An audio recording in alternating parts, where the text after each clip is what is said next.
हाँ, मेरे प्रिय छात्र छात्राओं, तुम लोगों को मैं गुल्ली डंडा नामक पाठ को उसके जो कठिन अंश है उसको सब बतला दिया हूँ। कुल कितने अंश हैं जो महत्वपूर्ण है, तो हमने देखा है कि उस 8 है और सबको मैंने तुमको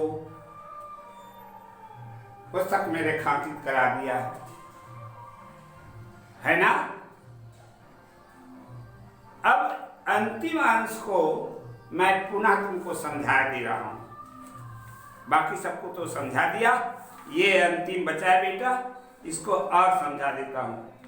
मैं अब अफसर हूं, यह अफसरी मेरे और उसके बीच की दीवार बन गई है। मैं अब उसका लिहाज पा सकता हूं, अदब पा सकता हूं, साहचर्य नहीं पा सकता। लड़कपन था तब मैं उसका समकक्ष था, वह पद पाकर अब मैं केवल उसकी दया योग्य हूं। वह अपने जोड़ी का मुझे नहीं समझता, वह बड़ा हो गया है और मैं छोटा हो गया हूं। इस तरह से गया जो है अपने आप को कहता है कि आज की स्थिति कैसी है उसको समझो। बाकी संदर्भ और प्रसंग ये सब तो पूर्ववत है। अच्छा, संदर्भ और संकेत तो पूर्ववत है, प्रसंग को थोड़ा सा दूसरा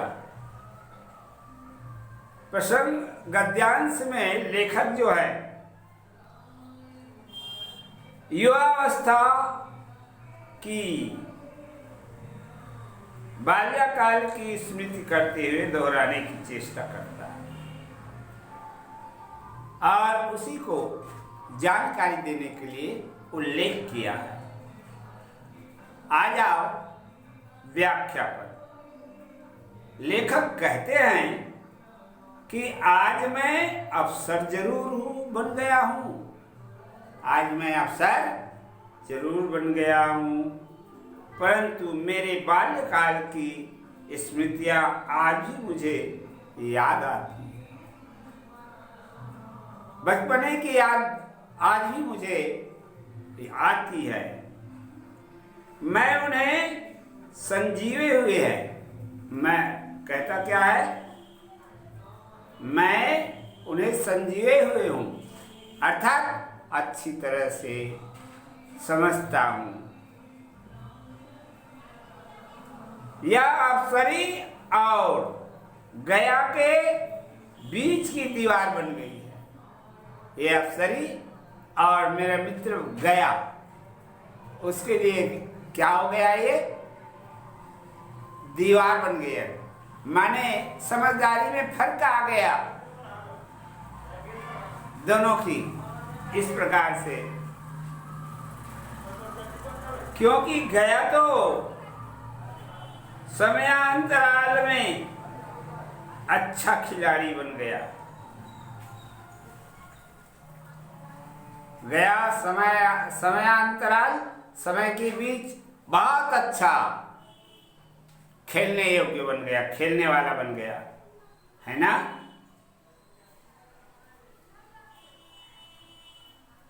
और मैं एक बड़ा अधिकारी, किंतु मेरे बचपन की स्मृतियां मुझे आज भी याद है। मुझ में वो गुण नहीं खेलने की जितना गया माहिर हो गया, तो मुझे अपने बचपन की याद जो है हमेशा आती है। ये बता रहा है आज मैं उसका लिहाज अवश्य प्राप्त कर सकता हूं, अदब जरूर प्राप्त कर सकता हूं, किंतु साथ रहकर वह पहले की तरह गुल्ली डंडा नहीं खेल सकता। जिन हाव भाव से हम पहले खेला करते थे गुल्ली डंडा, आज कहूं मैं उसको कि चलो यार गिल्ली डंडा खेलेंगे, तो वो भाव नहीं रह पाएगा जो पहले रहा।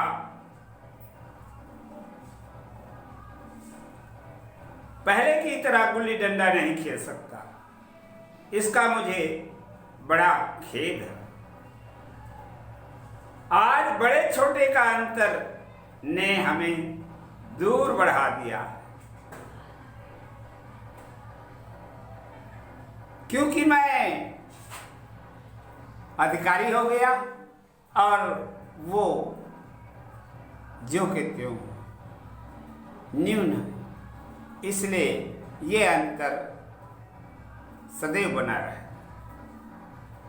आ जाओ विशेष। गद्यांश की भाषा सरल, सहज, प्रभावपूर्ण शैली और सारगर्भित है, याद रखना। इस तरह से ये पाठ पूर्ण हो गया। अब इसके प्रश्न देखो। लेखक ने ऐसा क्यों कहा कि गुल्ली डंडा खेलों का राजा है? एक। दूसरा, मुझे न्याय का बल था, वह अन्याय पर अड़ा हुआ था। लेखक खेल में पराजित होने के बाद भी अपनी ओर न्याय का बल क्यों मानता है और वह गया को अन्याय पर डटा क्यों कहता है? प्रश्न क्रमांक 3 देखो। पिताजी अपने तबादले से दुखी थे, जबकि लेखक खुश था। क्यों? प्रश्न क्रमांक 4। 20 साल बाद जब लेखक फिर से उस कस्बे में पहुंचा, कस्बा किसको कहते जानते हैं? कस्बा कहते हैं बेटा बड़े गांव, छोटा गांव और बड़ा गांव। जैसे चंदखुरी एक बड़ा गांव है, इसको कस्बे की संज्ञा दी जा सकती है, परंतु पीछे गांव या कोनारी, इनको कस्बे की संज्ञा नहीं दी जा सकती। समझ में आया? तो ये कह रहा प्रश्न क्रमांक 4 20 साल बाद जब लेखक फिर से उस कस्बे में पहुंचा, तो उस कस्बे और लेखक दोनों में क्या क्या बदलाव हो चुके थे? प्रश्न क्रमांक 5 देखो बेटा। लेखक के साथ खेलते हुए गया के मन में गुल्ली डंडा के प्रति वही जोश और उत्साह देखने को नहीं मिला जो बचपन में हुआ करता था। गया के व्यवहार में इस परिवर्तन के पीछे कौन सा कारण होंगे?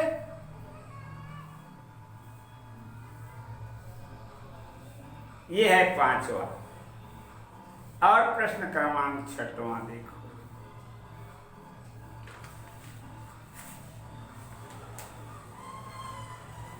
छठवां प्रश्न है क ख, 2 प्रश्न उसमें जुड़े है ना। कुछ अंश है जिसका अभिप्राय बतलाने हैं। वह बड़ा हो गया और मैं छोटा हो गया हूं, इसको समझाना। ख, हमारे कई दोस्त ऐसे भी हैं जो थापी की वैसाखी से बदल बैठे। ये दोनों अंश को समझाने। अब आ गया पाठ से आगे। तो पाठ से आगे में भी 2 प्रश्न है। इनको भी देख लेना। प्रथम प्रश्न क्या है? गुल्ली डंडा एक ऐसा भारतीय खेल है जिसके लिए पैसे खर्च करने की जरूरत नहीं पड़ती। आसपास के परिवेश में प्रचलित ऐसे खेलों की सूची बनाइए। वर्तमान में इन खेलों के प्रति घटते आकर्षण के क्या कारण हो सकते हैं? ये अपने से भी लिखने तुमको समझना है।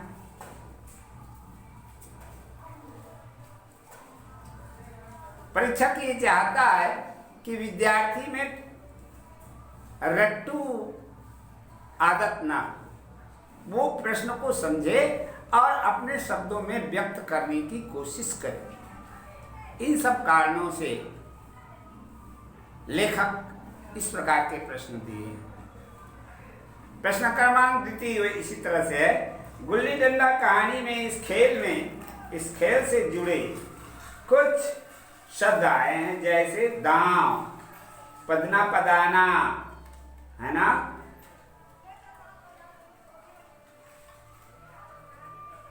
क्या है, कुछ गुल्ली आदि। तो इसको समझना है। अब आ जाओ भाषा के बारे में। हाँ, इसको समझाता हूं बेटा। देखो भाषा के बारे में क्या है। सामान्य अर्थ को छोड़कर विशेष अर्थ को प्रकट करने वाले वाक्यांश को मुहावरे और लोकोक्तियां कहे जाते हैं।